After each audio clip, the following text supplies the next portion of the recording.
सोचो अगर दुनिया को बनाने वाला ब्लूप्रिंट ही चोरी हो जाता तो क्या होता। हम सब ने जल प्रलय और भगवान विष्णु के मत्स्य अवतार के बारे में सुना है, लेकिन क्या आप जानते हैं कि मनु और जीवों को बचाना उनका केवल आधा मकसद था। भगवान के पहले अवतार का असली कारण था ब्रह्मांड के इतिहास की सबसे बड़ी चोरी, एक ऐसी घटना जिसने खुद ब्रह्मा जी को संकट में डाल दिया था। श्रीमद् भागवत पुराण के अनुसार जब ब्रह्मा जी की रात शुरू हुई और वे निद्रा में जाने लगे, तभी उनके मुख से वेद बाहर आ गए। वेद केवल कुछ मंत्र या श्लोक नहीं है, ये इस पूरे ब्रह्मांड को बनाने और चलाने का ब्लूप्रिंट है। उसी समय वहाँ शंखासुर नाम का एक असुर मौजूद था। वह जानता था कि अगर वेदों का ज्ञान उसके पास आ जाए तो वह सृष्टि का सबसे शक्तिशाली जीव बन जाएगा। उसने वेदों को चुराया और पाताल के अथाह अंधेरे सागर में छिप गया। वेदों के बिना ब्रह्मा जी अगली सृष्टि का निर्माण नहीं कर सकते थे। पूरा ब्रह्मांड संकट में था। इधर धरती पर प्रलय का भयंकर जलस्तर बढ़ने लगा, पूरी पृथ्वी डूबने वाली थी। ऐसे में द्रविड़ देश के एक महान और अत्यंत धर्मपरायण राजा थे,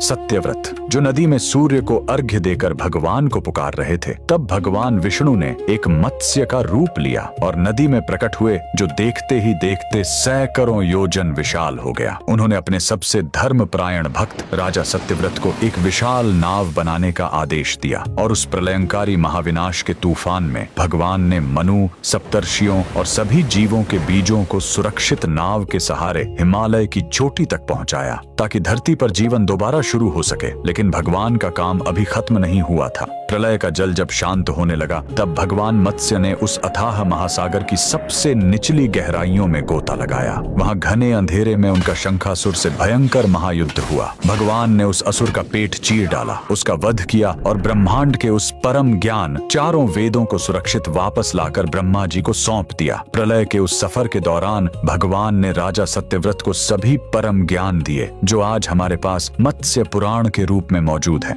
अगर आपको हमारे सनातन धर्म के इस प्रामाणिक विज्ञान पर गर्व है, तो कमेंट्स में पूरे हृदय से जय श्री हरि जरूर लिखें।